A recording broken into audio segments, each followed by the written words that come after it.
What's up, y'all? It's your boy, J. Calderon, Stand Clear Entertainment, and we're about to get into this week's boxing talk. We're going to do a recap over the fights that took place this past weekend. First, the IBF welterweight champion, Errol Spence Jr., making his homecoming return to the state of Texas, where he defended his 147-pound welterweight title against mandatory #1 contender, Carlos Campos. This was a very quick, easy fight for Errol Spence. He wasted no time getting in there and annihilating his opponent with a beautiful, vicious body shot that put Campos down to the canvas and he could not get up. The fight was all over before he even started. This was a meaningless fight for a guy like Errol Spence, but Spence had to make his mandatory title defense. These governing bodies, they're getting these guys ranked too high without even proving themselves worthy of a title shot. Nobody ever heard of Carlos Campos before he got this title shot opportunity. Not even Errol Spence himself didn't know who this man was until he was ordered to fight him. It's just ridiculous. These governing bodies need to come up with a better ranking system to get these guys ready to face a top-notch fighter like Errol Spence or anyone else who's a world champion. Before stepping into the ring for that title opportunity, they should go through some very stiff competition before they even step up to this level right here for a title shot.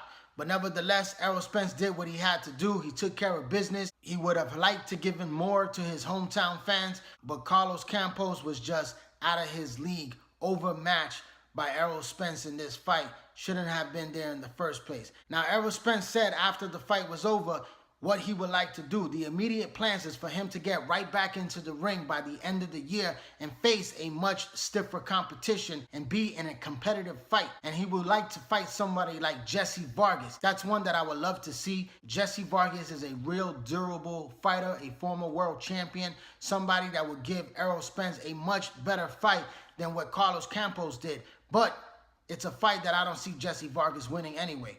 I think it's a great stay busy fight until the big fights come along, because Danny Garcia and Shawn Porter are most likely going to fight each other in August or possibly in September for their WBC welterweight title matchup, and they're not going to be ready to face a guy like Errol Spence by the end of the year. So that fight won't take place between those guys until next year, early 2019. So who else is out there for Errol Spence to fight? The Terence Crawford fight, which everyone wants to see, is not going to happen this year.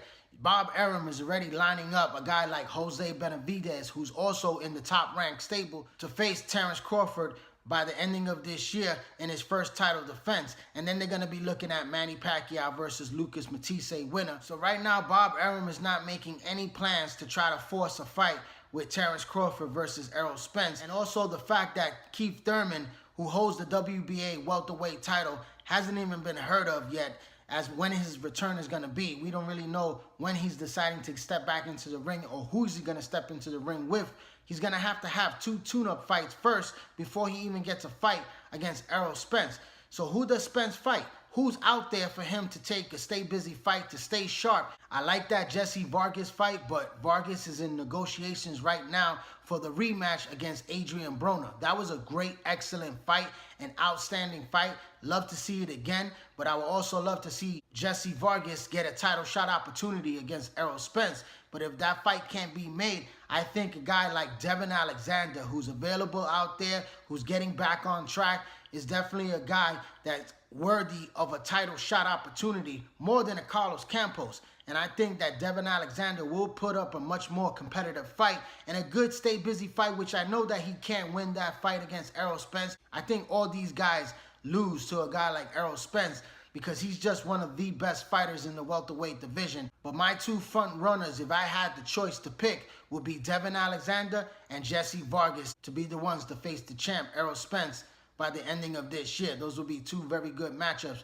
for the champion before he gets into a big showdown for a title unification against Danny Garcia or perhaps Shawn Porter. You know, either one of those guys is going to be a big fight, a great fight. Can't wait for either one of those guys to match up against Errol Spence. And Spence is definitely the truth. He's one of the best body punchers in boxing today. He calls himself the body snatcher, and that's a perfect name for him, the way he goes to the body and destroys these guys. He's a very hard-hitting puncher. He has good hand speed, good technical boxing skills. He's the full package.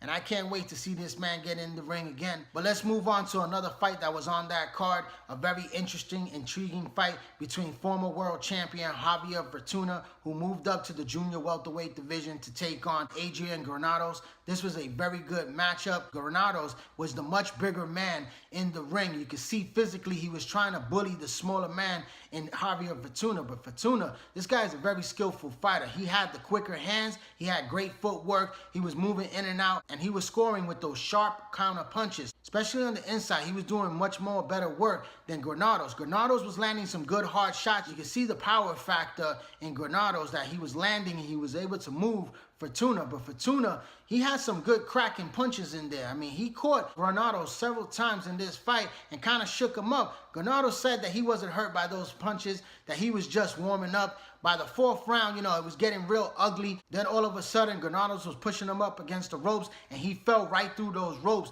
and he had whiplash when he snapped his head back and then fell to the floor. And we saw EMS workers from Texas really work rapidly to get this man in a neck brace, put him on a stretcher, and they carried him out within seconds. It was a really good response by the Texas EMS guys that really took charge of this unfortunate freak accident that happened. At first, I looked at it and I thought that Fortuna was really faking it because he had gotten points deducted because of the referee, which was totally horrible in this fight, taking away points from Fortuna for hitting behind the head without giving any real warning. You know, he just took points away.